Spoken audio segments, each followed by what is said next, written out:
Hey guys, it's November 28th, 2023, exactly 10 a.m. in the morning. And my goal in this hopefully somewhat short video, let's say under 10 minutes, is to say something about every head in this slideshow. This slideshow is just largely pictures of heads, including my head a couple times.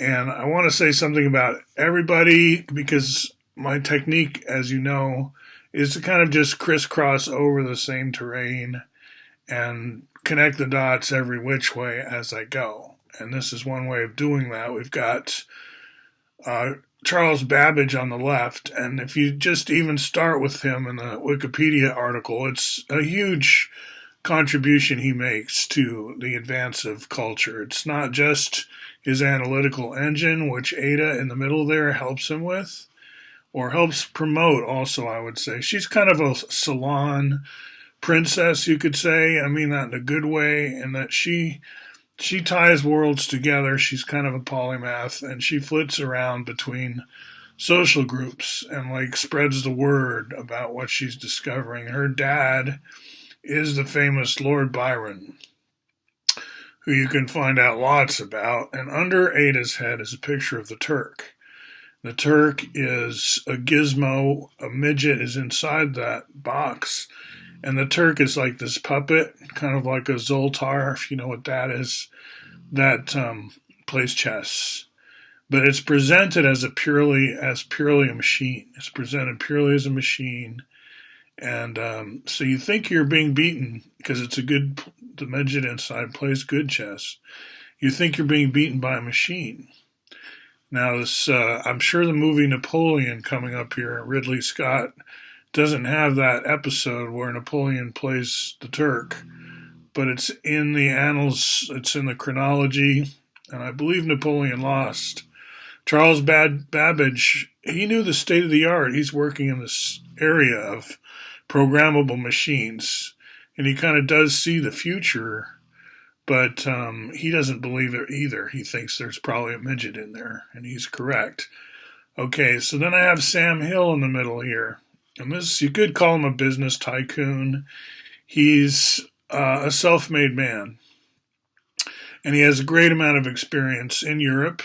He's a big fanatic for well-made roads, those kind of twisty country roads that you have to be graded and drained properly, otherwise they just turn into disasters. And anyway, I'm not the expert, but he was.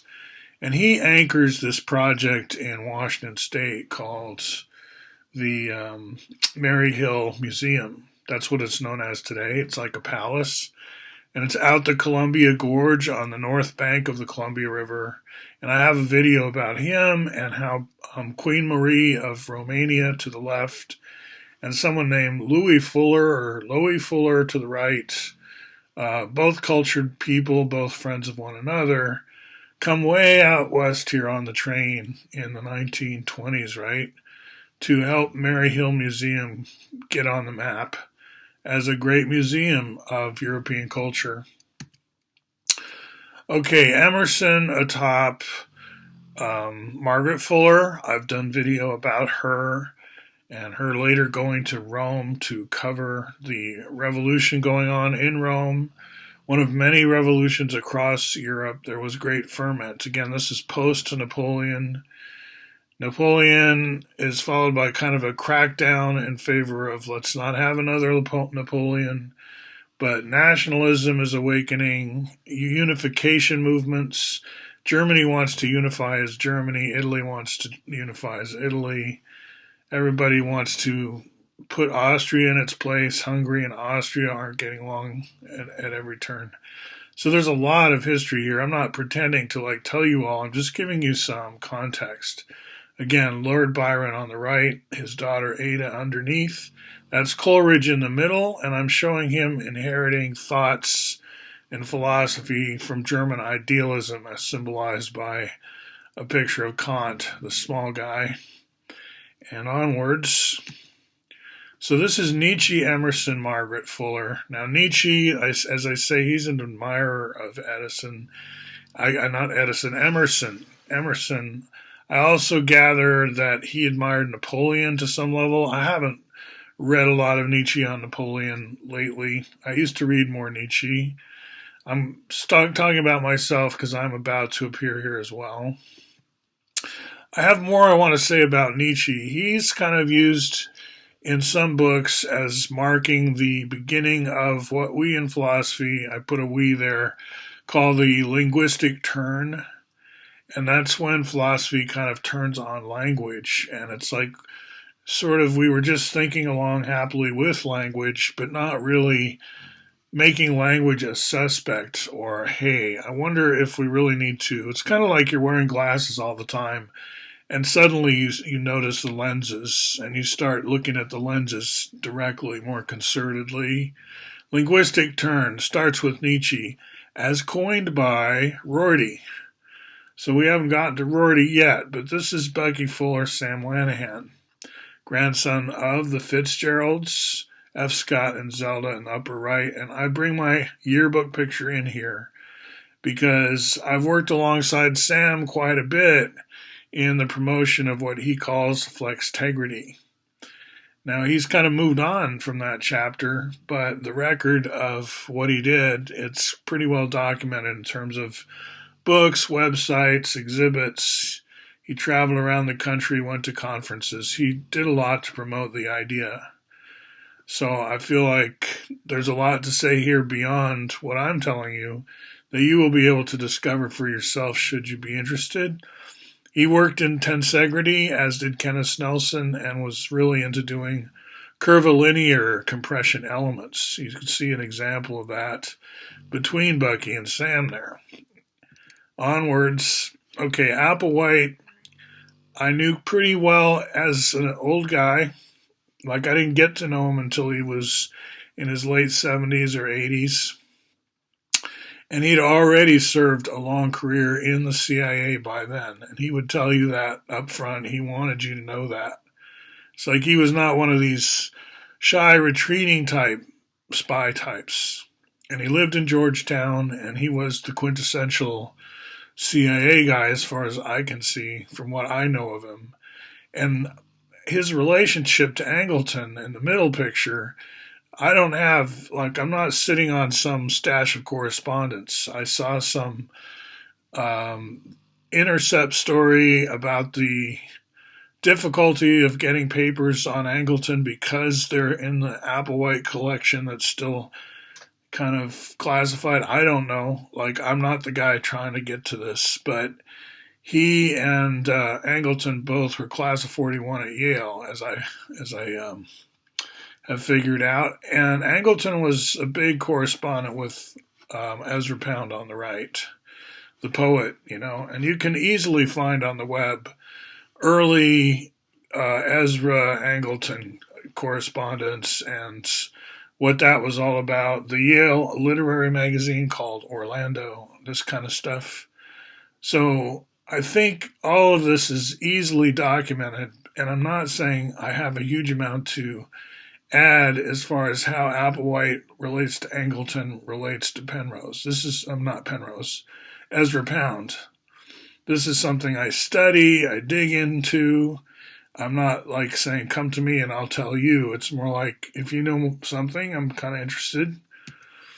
Okay, Ezra again on the left, Bucky in the middle with his good friend Osamu Noguchi in Spoleto, I believe, Italy.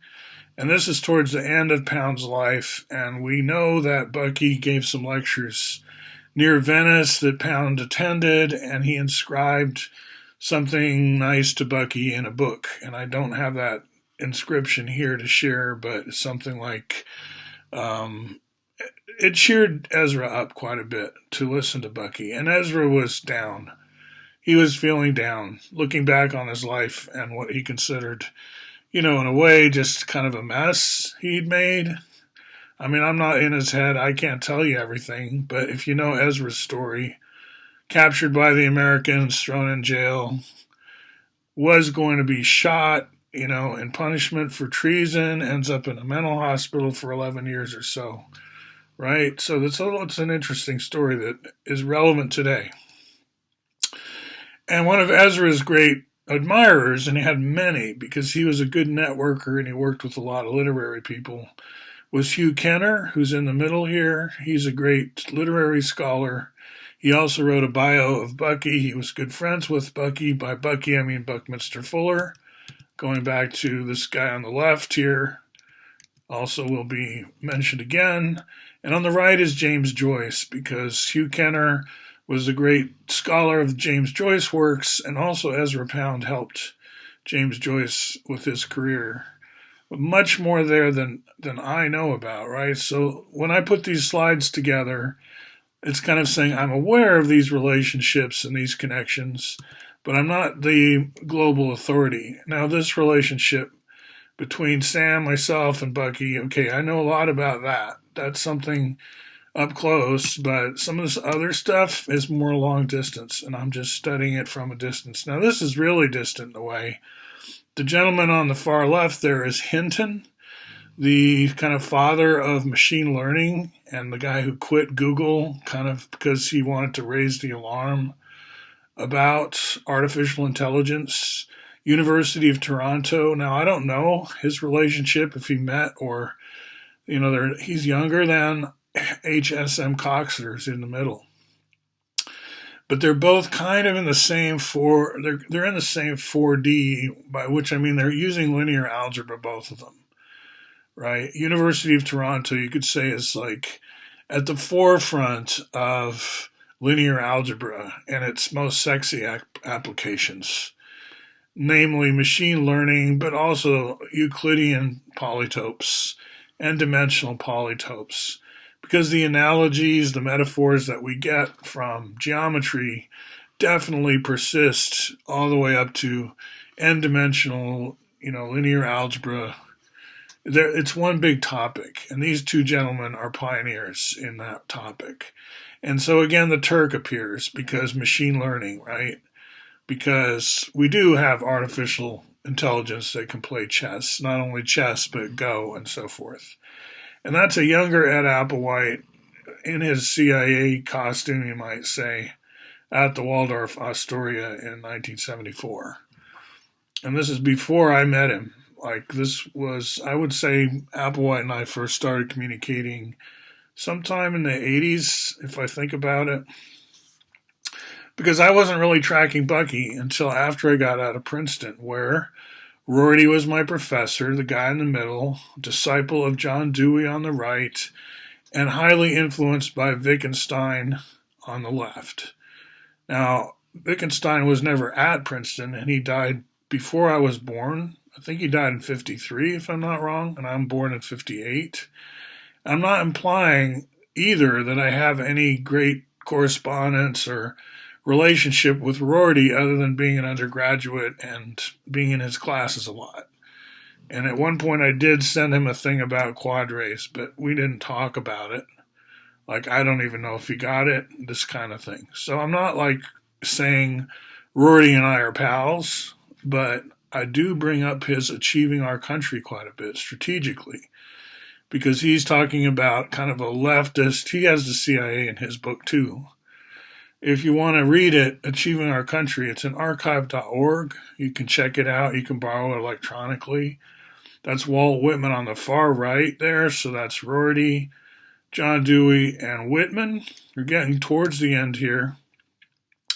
Now we're tying it together a little more. How Wittgenstein approaches language, this whole word to vector thing, meaning is use, then Coxeter there in the middle again, n-dimensional polytopes. What do we mean by dimension, the word, right? I got a whole slideshow on how in synergetics it means something else, to a degree, but similar but different, that kind of thing. And that's Alan Turing on the right. Now, an interesting story here is Coxeter did take a class from Wittgenstein at Cambridge, but he was, deciding what was going to be his profession. And it's like, I'm into geometry, not philosophy that much. If Wittgenstein's what philosophy is too mushy and confusing. Like, I'm not in Coxeter's head here. I'm just saying, from what I've read in the literature, he chose, let's go into something besides Wittgenstein philosophy. Now, if you've studied Wittgenstein, you know he often discouraged his students from going into academic philosophy. It's like he himself continued to run away from it or escape it into other worlds. He was a hospital orderly. Don't know too much about that chapter. He went off to Norway and lived in a hut, probably a nice enough one.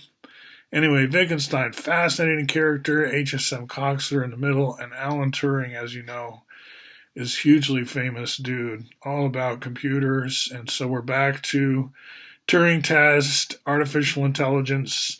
I'm trying to weave those themes in here because going forward, I think they'll continue to be important. Nietzsche on the right, Kaufman, one of his chief translators into English. And Kaufman wrote some nice stuff, he had some praise for Werner Erhard's project, the S training. Kaufman took it, I think the summer before I got to meet him. Kaufman and I had one-on-one talks. I would do office hours with him. I was smart enough to know that it was a privilege to be at Princeton in close proximity to these big-name thinkers, and I would do what I could to get one-on-one time with a lot of them. And Rorty was one of my thesis advisors, so I had a lot of time with the guy. Erhard I've never met personally, but I've been involved in his S training project, right? As a participant and logistics person later, kind of interested in philosophy in general. So that's where I'm putting my head. I was in Princeton at the time, doing my thesis with Rorty, getting Kaufman's perspective, and tuning in Esther all around the same time in the 1980s, early 1980s. After then, I went to Jersey City and continued to follow the Bucky trail. Because by now, having done Est and following that literature, I was aware of Bucky again, and I started tuning in his friends. So that's Kiyoshi Kuromiya down below. At Applewhite again, a picture I took at Crown Point here in Oregon when he came to visit with his wife June. And Jay Baldwin. I have a video with him in it on the far left. Close collaborators of Bucky, all of these three. And I corresponded with Bucky. And we were in the same room together, Hunter College. And I felt there was kind of a transmission in that case, in the sort of Buddhist sense. My logo on the right for 4D Solutions, and David Koski's copy of the Synergetics Explorer Award on the left. Me in the middle, I've now mentioned all these people. That's back in my Jersey City phase, right out of college. So I'm like in my 20s. And I usually wear glasses, though. I don't know. Got my glasses. That's me getting married. Russell Chu, another Fuller-focused scholar. Kenneth Boulding, Quaker guy into general systems theory. Some correspondence there. And my dad on the right. Very influential as a regional planner, who took me around the world and gave me a lot to think about. I mean, took our whole family on this crazy adventure. Crazy in quotes. It was really good for expanding my understanding of the world. So that's kind of to recapitulate all of my influences and connections per this growing slide deck, where I'll be adding more talking heads. They're not talking, but more heads, more pictures. There's more people I want to bring in, but I thought I should say a little bit about whoever I've got in here so far. I hope that was a little bit interesting and useful, and we'll talk to you again later.